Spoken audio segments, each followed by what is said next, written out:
देश सेवा और जन सेवा का ये सौभाग्य बहुत कम लोगों को मिलता है।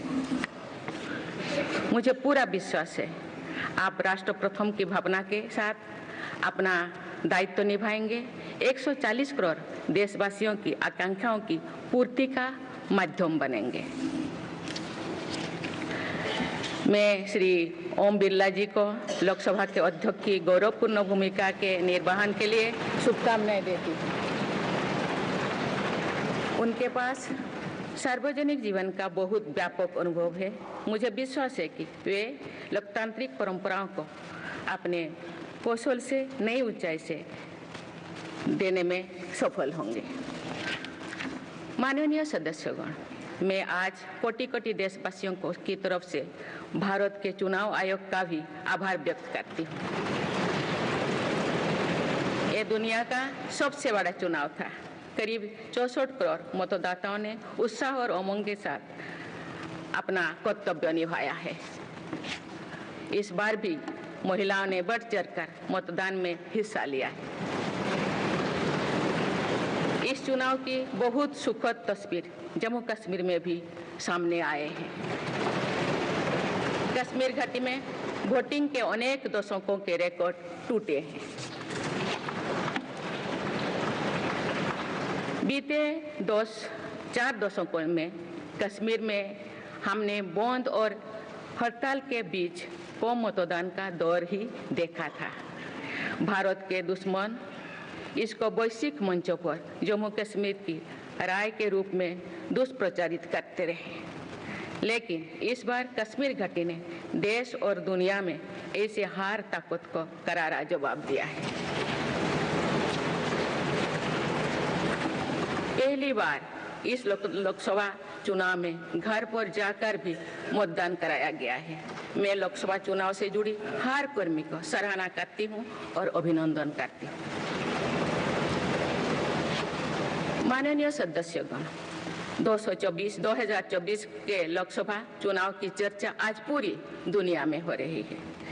दुनिया देख रही है कि भारत के लोगों में लगातार तीसरी बार स्थिर और स्पष्ट बहुमत की सरकार बनाई है।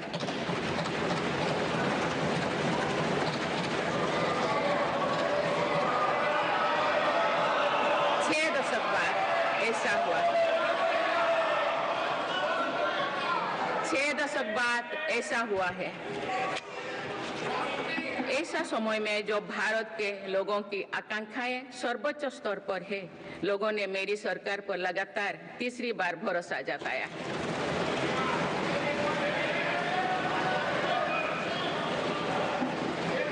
भारत के लोगों को ये पूर्ण विश्वास है कि उनकी आकांक्षाएं सिर्फ मेरी सरकार ही पूरा कर सकती है।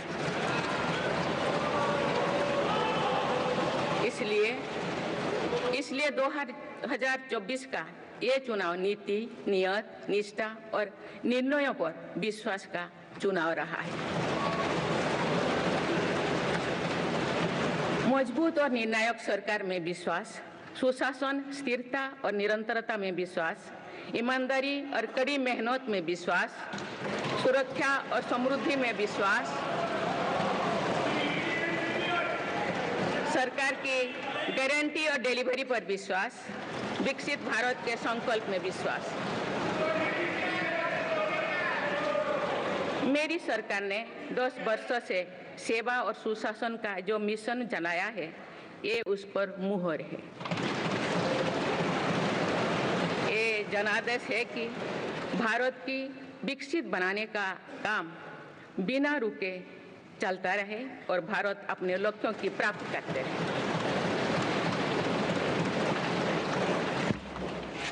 माननीय सदस्यगण, 18वीं लोकसभा कई मायनों में एक ऐतिहासिक लोकसभा है।